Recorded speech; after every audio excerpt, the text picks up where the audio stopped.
Jimmy on the beat, boy.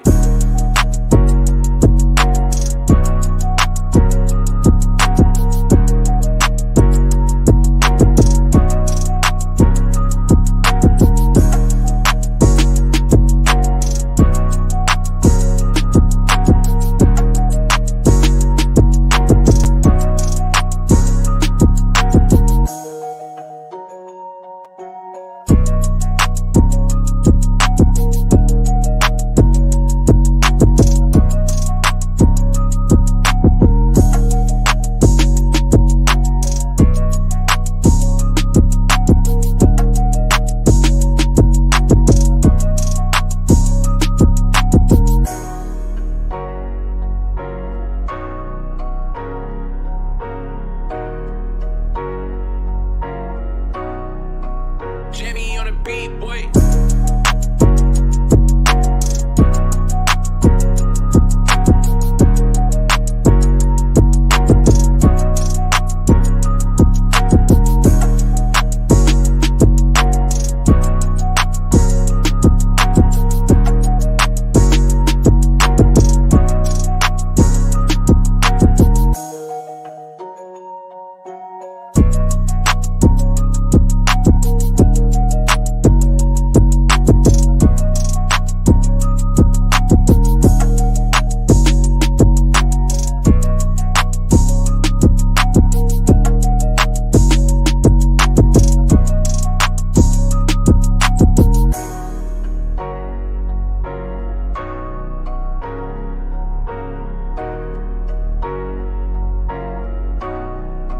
Jimmy on the beat, boy.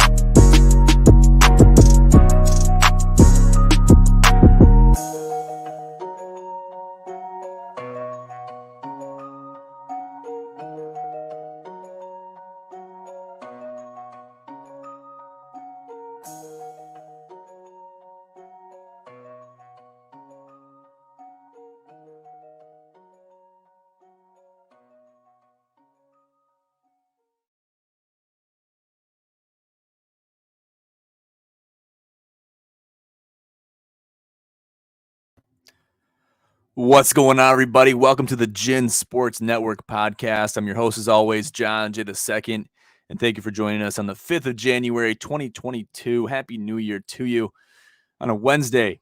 Happy to have you guys with us. Great show in store for you guys. A lot of stuff happening in the sports world, and we can't wait to cover it all for you here tonight. So just want to put it out there. Happy New Year to you. I hope you guys are staying true to your New Year's resolutions. It's very important to me that you do that.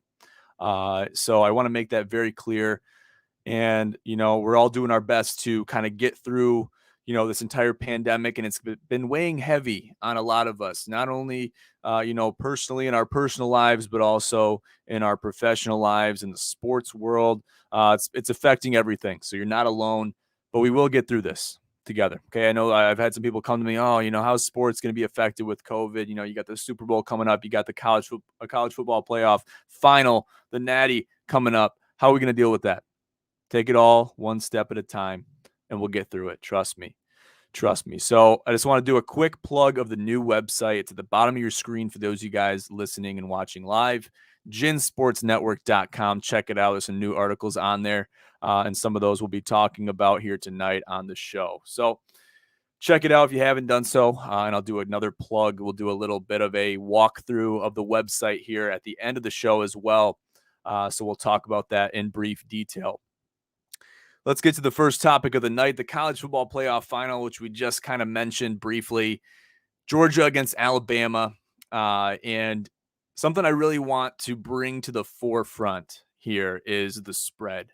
So looking at the spread, it is Georgia -3. Okay, the over-under is 52 points. The Alabama money line is plus 125, while the Bulldogs of Georgia is minus 145. Let that sink in for a second. Let that sink in. So we all know what the final score was, and we don't have to really even talk about it. We don't have to talk about it. We know what the final score was. Bottom line is Alabama beat Georgia by double digits. Okay, that's all we really have to know. That's all we have to talk about. That's all we have to dive into, because that happened. Okay, that happened. Bryce Young and the Alabama Crimson Tide offense absolutely demolished the defense of Georgia, and their defense shut down Georgia as well. Okay, that has to be considered. That can't be dodged. So whether the bookies are kind of seeing something different here, if they're taking into account the performance that Georgia had against Michigan, where they beat them by a significant margin, which I know a lot of my Michigan fans out there are very sour about, even still to this day, we have to talk about that. And there's certain elements that are being considered when we're talking about the spread and why it is what it is. So let's talk about the over-under real quick. 52 points. Decent amount of points. I think they're expecting this to be a shootout. I think it's going to be a shootout as well. I really like the over here. I think it's going to be like a 31-35 game, something like that, 30s, something in the 30s. We're going to cover it hopefully in the 60s. But I think it's always safer to bet the over. And you know the saying over here at Gin Pros and at the Gin Sports Network, always bet the over, never bet the under. We will die at the stake before we bet the under. And even if it doesn't hit, at least we bet the over. We didn't, risk the biscuit. We're not rooting for teams to not score points by taking the under. We're just not going to do that. That's not in our blood. It's not in our nature. So we're not going to do that. Okay, so we have to focus on this game. Still got 5 days before the game. As far as we're concerned right now, the game is still on, still scheduled for the 10th of January. They have until the 14th to play the game due to possible COVID restrictions and things like that. Certain personnel not being able to perform. If that's the case, they have plans in place to basically alleviate those issues and get to the bottom of it. So hopefully that doesn't come into play. Hopefully those different regulations, those different backup plans, those fail safes, hopefully they don't have to come into play. Hopefully everything kind of goes through smoothly and they can look at the college football finals, both the semis and the final game, be like, you know what, that ended very well, very seamless process. And now we can move on to the next year. Hopefully the pandemic is somewhat absolved by next season, the fall of 22. So whether that's the case or not, I think, we've said this before, I don't want to get too much into talking about the pandemic specifically. But I think COVID is something that's always going to be here, something that's always going to be in our midst. We're going to have to deal with it. We're going to have to manage it. And depending how we as a society manage it and deal with it, I think that will define the future of living in the pandemic and managing it. So hopefully we can get through that and they can have a seamless process going into the 22 season. But we have to consider the odds here. Okay, -3, Georgia -3. That's a field goal. Obviously, it's a pretty solid spread. We've talked about this before. The most common differential in a college football game or any football game is 3 points, a field goal. Okay, so most games are either won or lost by a field goal, and somewhere therein within that 3-point margin, whether it's 3 points, 2 points, or a single point.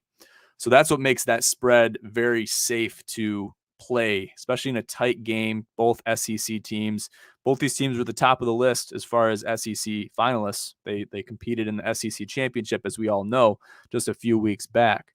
So this is a rematch. We're looking at a rematch here, and we have to really consider what we have in front of us. And there's a lot to speculate. There's a lot to look forward to, but we're just going to have to wait and see what happens. We got to wait and see what happens. We're going to have some more information dropped on that as we get closer to the date. Possibly even some sneak peek bets might get dropped. So don't want to speak too much on that. But let's move on here. Let's talk about the Super Bowl LVI. So the Super Bowl is planned on being in Los Angeles. It's being in Los Angeles as far as that's where it's planned right now. But they are looking at other potential sites for the Super Bowl that is coming next month. And this is a statement released by the NFL verbatim. We're going to read it out for you guys here on the podcast live for you. We plan on playing Super Bowl 56 as scheduled at SoFi Stadium in Los Angeles on Sunday, February 13th.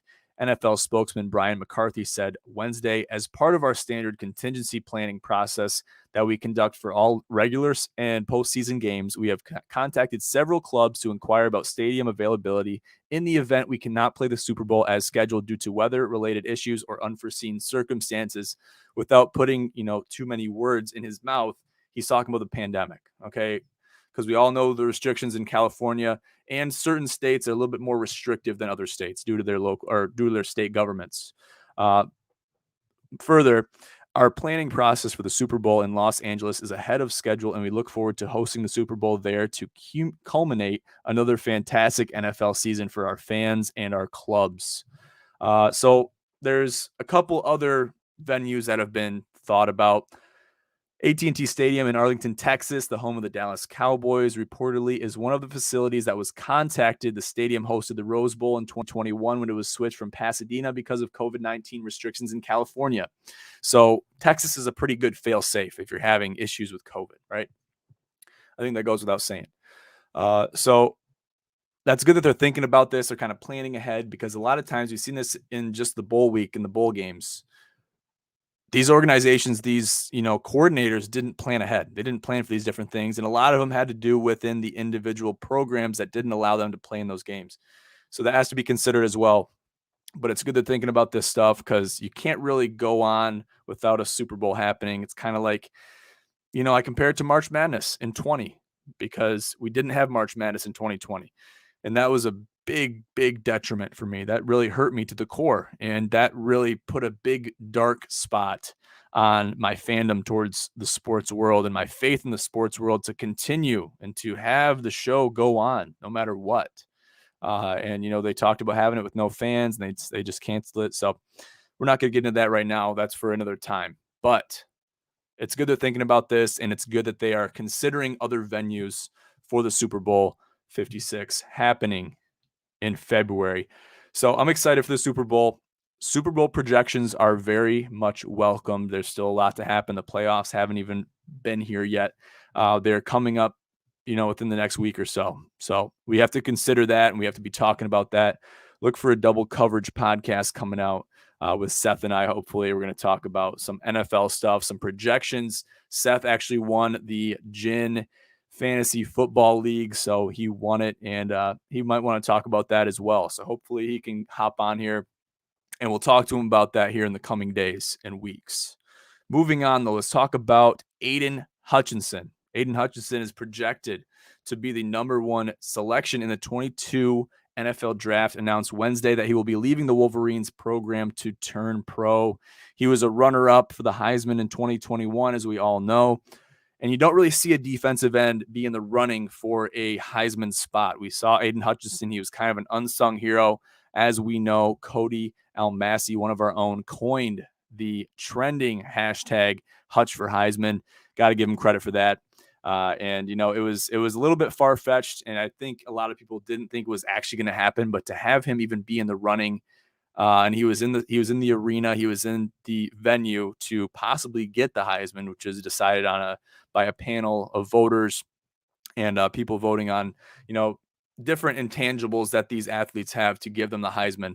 And obviously Bryce Young claimed it, but just to have him in the running, I think it was a big deal. And to see that he is a projected number one selection in the 2022 NFL draft is huge for the program at Michigan and for Aiden Hutchinson. So look forward to him being drafted. And, if things go as planned, he might go to the Lions. So for all my Lions fans out there, Hutchinson might be staying local. Okay. Don't count on it, though. You also got the Jaguars playing like shit, and you got the New York Jets that are right behind him. So don't get your hopes up, but it's a possibility. It's a possibility. So big deal for Aidan Hutchinson and the Michigan Wolverines football program. And I'm sure Coach Jim Harbaugh is ecstatic about this news and about all this stuff. He probably hates to see Aiden go, but he is happy that he is moving on to greener pastures, which every coach has to appreciate at some point. Aiden Hutchinson said in a quote, "My Michigan legacy is complete, and it was truly the best time of my life. Onward and upward to the 2022 NFL draft. Thank you for everything, Wolverine Nation and beyond." So we also had a post that came out subsequently to this announcement. In his post, Hutchinson also highlighted the importance of Michigan snapping an 8-game losing streak to Ohio State this season, which is a huge milestone for the Michigan Wolverines and especially Jim Harbaugh. Big deal. Big deal. I was a little bit, I was happy for the Michigan Wolverines. And everyone knows I'm a diehard Michigan State fan. We all know that. That goes without saying. But I hate Ohio State. They're the most hated, most despicable team, most despicable program on this on the face of this earth. I mean, that just kind of goes without saying. Okay, if you don't share my thoughts with that, and you're not a Michigan fan, because I know all my Michigan fans feel that way. Okay, not all my Michigan State fans feel that way. So if you're a Michigan State fan, you don't feel that way, come forward. We'll have a conversation about it. Okay, so we'll talk about that going forward. But that was a big win for Michigan, beating Ohio State. That is a staple win. You can honestly lose every other game and beat Ohio State and be happy with your season, period. Okay, that has to be considered. That has to be noted. That has to be looked at and focused on. So big credit to Aiden Hutchinson. I'm sure he'll do a lot of damage in the NFL. He's got the size, he's got the tenacity, and he's got the skill to make it and to have success at the next level.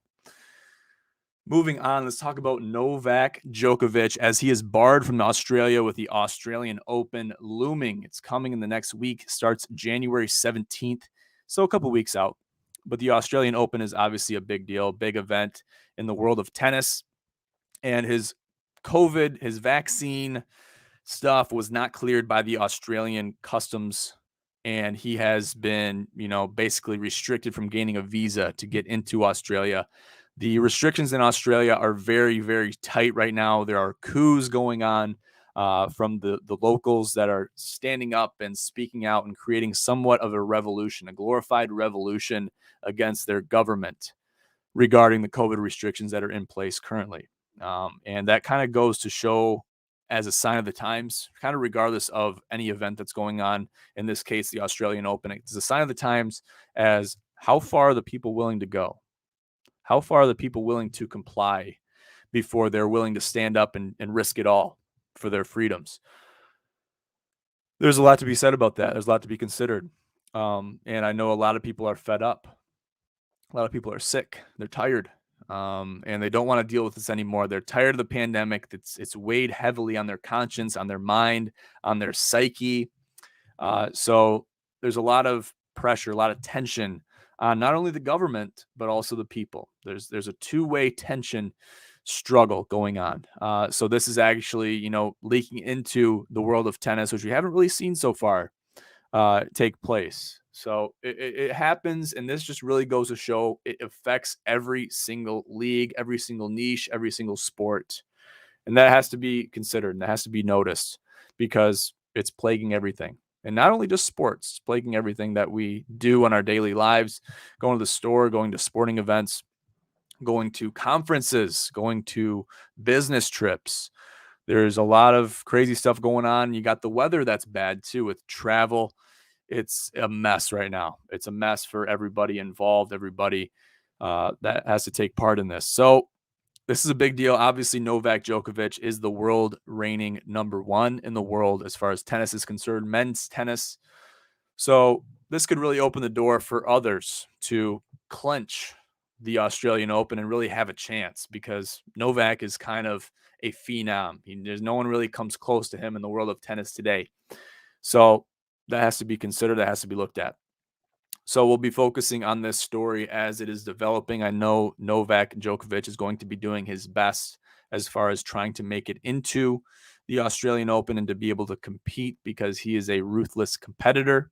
I've seen it firsthand. He is a guy that does not like to lose, and he will win at almost any cost. So we'll be focusing on this very closely. It has not been disclosed whether he has been vaccinated or not. I know that's a big issue regarding, COVID restrictions, vaccination, and things like that. It always gets brought up in the conversation, and for good reason. It's a good thing to know. And, especially amidst Kyrie Irving returning to the Nets, and he is returning to play for the Nets. So that will be brought up as well, and that will be talked about as he returns to the Nets roster. So we'll be looking at that as well moving forward. Not going to talk about it a whole lot tonight, but we'll talk about it in subsequent weeks, in following weeks. So we'll focus on it. Now, this is what you've all been waiting for. I know you guys have been waiting for me to talk about this, and it's been a big thing that has been talked about and really flirted with.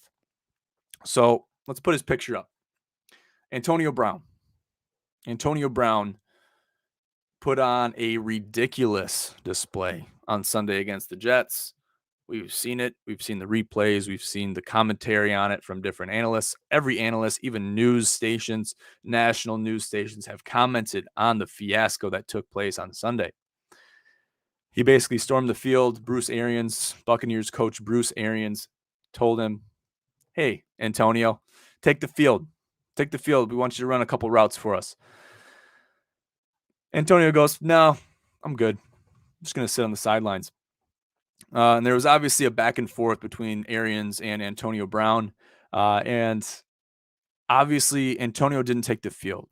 He decided he was going to storm off. He was going to take his pads off, take his gloves off, take all of his artillery off, all of his accessories. And he was going to proceed to throw them into the stands, putting on somewhat of a show to the people that day. So obviously a terrible display. Something that has really risen the eyebrows of different analysts and commentators regarding the NFL has been the fact that Antonio Brown has not been released, fully. He has not been taken off the roster. The official roster for the Tampa Bay Buccaneers has not been taken off. When Bruce Arians said, "Antonio, you're done. You're done. You're no longer on this team anymore. You're basically cut." Okay, cut. Which is totally fine. It's totally fine. And there's been a lot of people that have reached out, fellow athletes, Le'Veon Bell, Tom Brady, a fellow teammate, saying they just hope that Antonio Brown gets the help that he needs, because there's obviously a mental health struggle going on here. There is disconnects. There are things that are not being figured out. There might be stories that might not be heard from Antonio Brown. And this is really unfortunate because he had a lot of bonuses coming his way if he would have just kept playing for a couple more games. Just kept playing. Play a couple more games, run a couple more routes, maybe catch a couple passes, run a couple posts. I mean, that's not too hard of a day at the office, if you ask me. We all know that Antonio Brown is a loose cannon. He can go off the rails at any time. We've seen this happen with his teams that he's played at in the past. He obviously played at the Pittsburgh Steelers, and we've seen it happen. He had quite a fiasco going on there as well when he got released. And there's multiple others, and he was out of the NFL for a while, and he thought about going back to Central and getting another degree, and we all heard about it. We all saw it. We all read about it in the articles and the newspapers. We heard about it. We knew what was going on. But obviously, nothing has changed with Antonio Brown. There's a lot of the same going on. So to get to the bottom of the issue, it's obviously a very complex issue. It's not going to get resolved overnight. Rome wasn't built in a day. We've said that before. It's obvious. Trust me, I've been to Rome. There's no way that was built in a day. So this is going to be a work in progress for Antonio Brown. Is he going to return to the NFL? Is he going to retire? Is he going to have to step back? What's he going to do? What's his next move? Because he has a family, he has kids. I mean, unless he plans on getting a job, I mean, he has money to support them, but you got to do something with your livelihood, and you got to make something of yourself and create a legacy, because your kids are going to grow up someday and they're going to be like, "Dad, what did you do with your life? What am I reading here? What's this video I'm watching? You storming off the field. What is this?" That conversation is going to come up someday. And that's not a conversation you want to have if you're Antonio Brown. You want to be able to look at your legacy, look at what you've done when you're 50, 60 years old, when you're sitting on the sidelines, when you're sitting in the booth talking to Boomer and Booger McFarland and Adam Schefter. You want to be in that booth talking highly of your career, talking highly of other careers that are currently going on. You want to be happy about what you accomplished at your time, with your time in the NFL, and be able to look at it in a positive light. So Antonio Brown needs to get the help that he deserves and needs to get the help that he needs, because this is a mess and this is embarrassing. Okay, I'm going to leave it at that. Antonio, if you're going to watch this podcast, know that this is constructive criticism. I want to see you find help.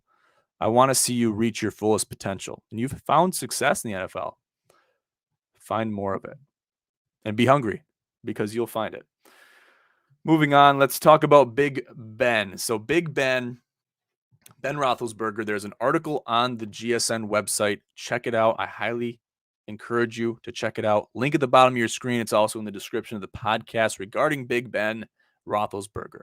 So somewhat right after the fiasco that took place with Antonio Brown, he released a video. It was a cameo video. And to who it was released to has not really been announced to us. But regardless, it was basically centralized around Big Ben. So as we all know, Antonio Brown and Big Ben, they're close buddies, or at least were close buddies. And as we all know as well, Roethlisberger had his supposed last game against the Browns in their win against the Browns and Baker Mayfield. And Big Ben had that was a good way to go out. That was a good way to go out with a win. So that was presumed to be his last game at Heinz Field. We anticipated that, and people were focused on that. But regardless, Antonio Brown said Big Ben's not done yet. Big Ben still has fuel in the tank. He still has a ways to go. Okay, we've seen Ben Roethlisberger slow down. He's kind of on the back nine of his career. They put a side-by-side photo, one where he was a young guy and the other one that was a more recent photo, and it looked like a grandson and a grandpa. Okay, I don't really know how else to put it. It was a very young Ben Roethlisberger and then a significantly older, more plump, more round-bellied Ben Roethlisberger on the other side. And that just kind of goes to show that he's been slowing down. You watch his mobility, you watch his movement on the field, in the pocket, his ability to be evasive in certain high-pressure situations. He doesn't have it. He takes one bad fall, he's going to be done for good. He's not going to walk for 8 months. So I think it's only fair that if he wants to leave the NFL, that it has to be graceful. It has to be a graceful exit. And we have to anticipate that for him. And we have to be happy about that for him because, he's going to make his own decisions. He's going to do what he has to do no matter what anyone else says. Even if it's Antonio Brown, even if they've had conversations in the background about it. Okay, that has to be considered. That has to be looked at. And we all know Antonio Brown's a head case. Okay, we see what he did on Sunday against the Jets. So you kind of put two and two together and you kind of, you're like, oh, okay, what do I believe? Do I believe the delusional Antonio Brown or do I believe the sane, headstrong, veteran quarterback Ben Roethlisberger? You decide for yourselves. Take a look at the website article written by yours truly and let me know what you think. Let me know what you think about that. So moving on, let's talk about Baker Mayfield. Now, we haven't really been too easy on Baker over the last couple of years and over the last couple months, especially myself and back in the Beeper days. I mean, you guys remember the Beeper days? Beeper referred to him as Cleveland's clown. Okay, Cleveland's clown, which isn't too far off, in my opinion. There was a little bit of a competition that was going on between one of our own and Smitty. Seth and Smitty went at it and tried to get, I think it was 10 or 12 or it might have been 15 quarterbacks that are better than Baker Mayfield. They failed to do that. So, there's positives. There's positives about Baker Mayfield. I don't want to throw him completely under the bus. And this isn't even regarding his ability to play football. This is about his surgery. So he has a torn labrum in his off-throwing shoulder. He's had one since week 2. And he's been playing with it. That shows tenacity. That shows grit. That shows the Mamba mentality. Those are the big three intangibles that I look for in any athlete, regardless of any sport. To play under an injury and to play your heart out and to try to do your best and even take hits in the process. You're taking hits. Putting on your shoulder pads, that's got to be a bitch with a torn labrum, okay? I don't care if it's your off shoulder or not. And that's where I got to, throw in a little bit of credit. And Baker, this is your time. I know that. This is your time. But I also got to give credit to Matt Stafford because he has also showed similar mentalities where he has played with injuries. He has played under high pressure, under very stressful circumstances. So I got to give credit where credit's due for Matt Stafford as well. But this is your time, Baker. We'll go back to you. So him and Kevin Stefanski, head coach over there at the Cleveland Browns, haven't been seeing eye to eye. Okay, Case Keenum is going to be in there, going to be playing for Baker here in the last couple weeks of the NFL, last week. So Case Keenum has shown success in the Browns quarterback position, playing very well as Baker Mayfield's backup. But what really raises my eyebrows is the disputes between Baker and Kevin Stefanski. Because if you're not agreeing with your head coach, the guy at the helm, you're going to have issues. Okay, you're going to have issues. We've seen that happen with Aaron Rodgers and Matt LaFleur. We've seen that happen with Pete Carroll and Russell Wilson. And we've seen it at other places too. We've seen it with, Belichick and Brady. It happens. Quarterbacks and head coaches bash heads. There's a power struggle. It's like a tug of war. So when you have a tug of war in a football dynamic, it really, really disrupts the chemistry of the team. So regardless of the surgery, it's going to be interesting to see how this transpires regarding Baker Mayfield and Kevin Stefanski. Are they going to get along or no? Because if they don't, they're going to find someone else to play quarterback for the Cleveland Browns. And you can guarantee it. I can guarantee it. Okay, so that has to be considered, and that has to be looked at under a microscope. Good deal. Good deal. All right. We've got to the end of the show now. That's all I really had to talk about. It's kind of a light-winded GSN podcast. Okay. Let's do a little bit of housekeeping. Let's go to the website. I'm going to navigate to the website with you guys. You guys are going to be able to check the website out with me. You go to the website, ginsportsnetwork.com. Okay. It's at the bottom of your screen. You go here. You have all your pages up here. This is freshly updated. You have all your Instagram stream right here on your homepage. Right above that, you have the podcast. The GSN Pod, Double Coverage, and the Gin College Pod are all right here for your access. And if you click, let's just check this out real quick. If you click at the top of your screen, you can click the Gin Sports Network podcast, for example, and you can listen to these podcasts right here on the website. Okay, you don't need to go to Apple Podcasts anymore. You still can. When you're on your phone, I think I would suggest go to Apple Podcasts, go to Spotify, wherever you find your podcast, and do that from your phone. If you're at your desktop, you can do this on your phone too if you want. I just think it's more convenient from Apple Podcasts. It's more integrated that way to do that, but feel free to do it on the website as well from your phone, but definitely from the desktop, I suggest using the website. You got your news right here. You got the new episode released for the GCP. You got the Bet with Gin Discord link that is dropping the 15th of January. Seth and I are working our asses off about that for you guys. Working our asses off on that. So make sure to follow the Bet with Gin IG at Bet with Gin and check that out. Tune into that, and that's gonna be something that's really exciting. So check that out and make sure you guys are staying tuned with that. Discord link dropping January 15th. The first couple weeks are going to be free to all subscribers, and then after that, we're going to clean house, and it's going to be a paid subscription service that will be released to the public. So look forward to that as well. You can even go to the Bet with Gin page up here. You go to services. There's a nice services page right here. Has our Gin gaming stuff and has the Bet with Gin Impress 'em right here. Has a little bit of information right here for you guys regarding Bet with Gin. Has a link to the Instagram page as well. Checking out the podcast, you go to About Us. You guys can go on this website, check it out for yourselves. It's a great website, state of the art. Andy Antosic, one of our guys at Future Proof Customs, really, really outdid himself with this website. So check his website out as well, futureproofdesign.net. So he's a great guy, been doing a lot of great work for us, and we're happy to have him as a part of the team. At the updates, on the updates section of the website, here's that article about Big Ben. It says, "Is Big Ben really done?" Written by yours truly right here, John J.